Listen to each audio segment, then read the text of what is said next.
The architect's ascent. You know, sometimes life just pushes you to the edge. Not a grand, dramatic edge, mind you. Just the little ones. The everyday ones. Like the one that, when your alarm goes off at 5:45 a.m. and you're already behind. Or the one that, when you're pouring the kids' cereal and the milk carton feels lighter than it should. For Vicky, it was the one that, in her head every morning as she stared at the elevators in the Wagner building. She worked for a bank, 23 floors up. A good job, in a good, albeit historic, building. Built in '56, they said, by some German architect who'd defected.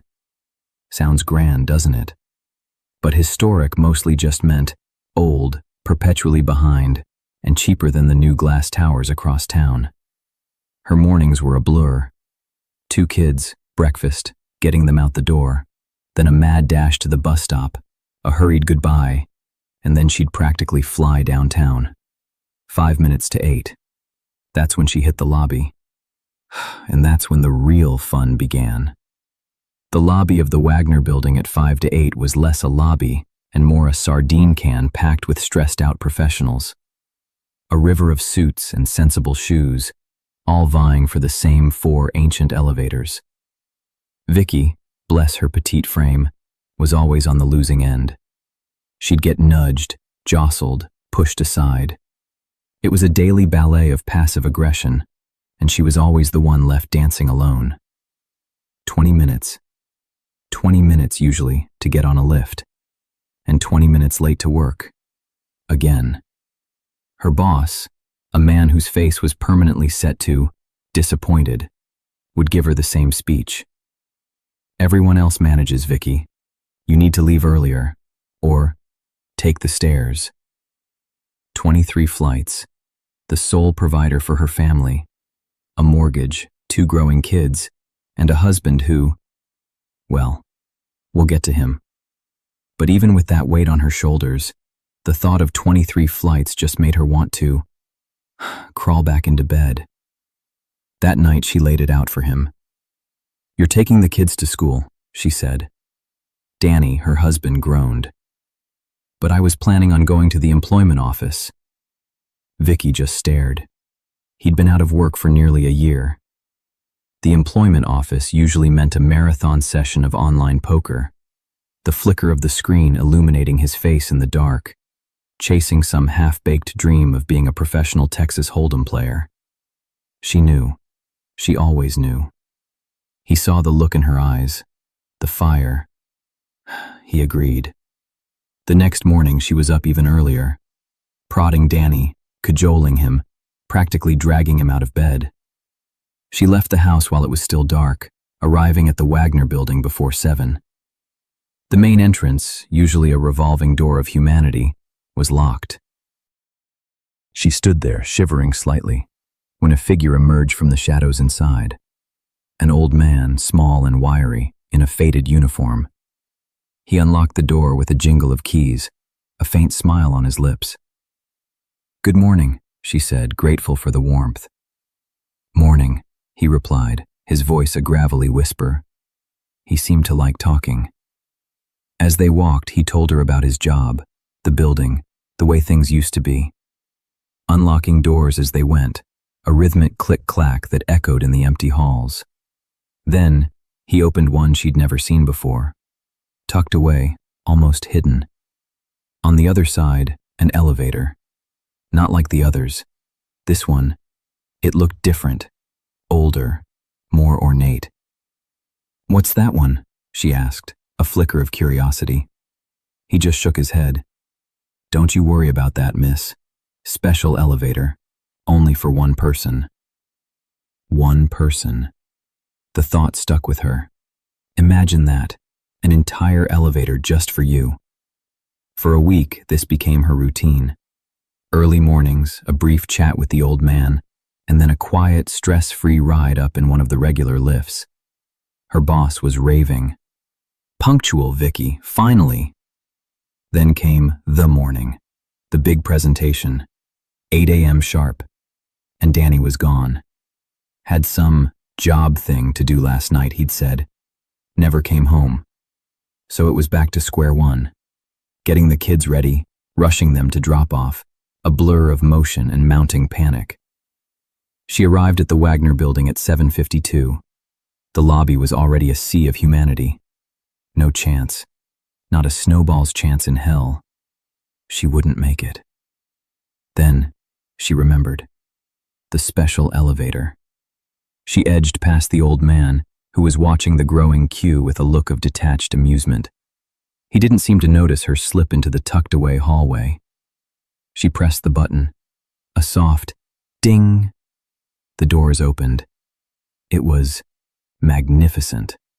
Gold trim inlays, dark polished wood scrolls, a rich carpet underfoot. It smelled faintly of old leather and something else, something indescribable. She stepped inside, awestruck, turning to find the floor buttons. But there weren't any. No panel, no numbers, nothing. Before she could react, before she could even think to step back out, the heavy doors slid shut with a soft thud. Then, a voice. Over an unseen speaker, speaking German. Welche Etage bitte? It repeated. Again. Welche Etage bitte? Panic began to bubble. She fumbled for her phone, pulling up the translation app, held it up to the speaker. The app word processed. What floor, please? Okay, she could do this. She spoke into her phone. 23. The phone translated, then broadcast the German word. 23. The elevator moved. Not like the others. This wasn't a gentle ascent. This was a rocket launch. A smooth, silent, incredibly rapid acceleration that pressed her back against the opulent wall. She felt like she was flying. And then, just as quickly, it stopped. The doors opened. Floor 23. The German voice spoke again, but she ignored it. She practically stumbled out, heart pounding, but a triumphant smile on her face. She made it, just in time. The presentation went off without a hitch. She started using it regularly. Every day, the same ritual. Sneak past the old man, into the hidden hall, press the button, speak 23, which she'd gotten quite good at, and ascend like a queen. The boss was delighted. Her stress levels plummeted. It was perfect. Weeks passed. She got complacent, didn't pay as much attention. One morning, she slipped into the elevator. As she opened her mouth to speak, a well-dressed man stepped in behind her. She gasped, startled, spinning around. Tall, impeccably dressed in a dark suit, an old-fashioned briefcase clutched in one hand. He had sharp, intelligent eyes that seemed to see right through her.